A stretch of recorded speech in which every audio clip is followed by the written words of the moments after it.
சொல்றதுக்கு இல்ல.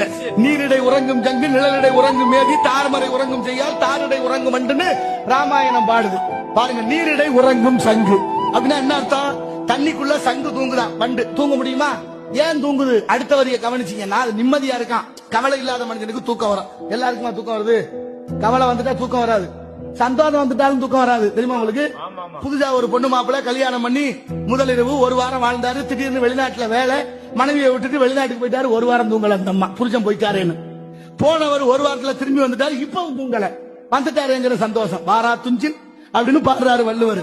அப்படி மகத்துவம் வாய்ந்த இந்த நாட்டுல என்ன ஆகுது? அப்படிப்பட்ட இந்த தூக்கம் எங்க வரணும்? கவலை இல்லாம தூக்கம். இப்ப வண்டு தூங்குதுன்னா எதனால தூங்குது? அடுத்த வரி நீரிடை உறங்கும் சங்கு நிழலிடை உறங்கும் மேதி. எரும மாடு, மேதினா எரும மாடு. எரும மாடு தண்ணிக்குள்ள போகல, அது தூங்குதான். ஏன் தூங்குது? அது மேல வளமையா சாப்பிட்ட எரும மாடு தண்ணிக்குள்ள போய் இறங்கி கலக்காதனால தண்ணிக்குள்ள இருந்த சீவராஜி எல்லாம் தூங்குதுன்னு பாடுறாரு கம்பர் ராமாயணத்துல. நீரிடை உறங்கும் ஜங்கு நிழலிடை உறங்கும் மேதி தாரிடை உறங்கும் வண்டு. தார்னா மாலை, மாலையில வண்டு தூங்குதான். ஒரு மலர்ல எவ்வளவு தேன் இருக்கும்? திணை அளவு. திணை அளவு தேனை குருது அருந்திய வண்டு நிம்மதியா தூங்குதுன்னா அந்த மலர்ல எவ்வளவு தேன் இருந்திருக்கணும், அந்த நாடு எவ்வளவு வளமையா இருந்திருக்கணும். இதெல்லாம் சொல்லுது இந்த வெண்பா. பாருங்க, அயோத்தி அவ்வளவு வளமையான நாடு அப்படி இருந்திருக்கு.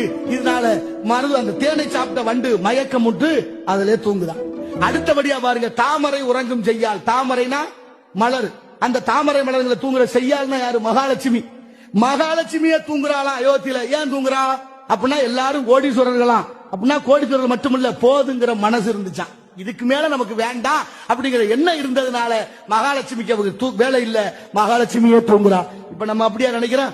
10 தலைமுறைக்கு சொத்து சேர்த்தாலும் இன்னும் வேணும் வேணும்னு நினைக்கிறோமே, மனசே கேட்கலையே.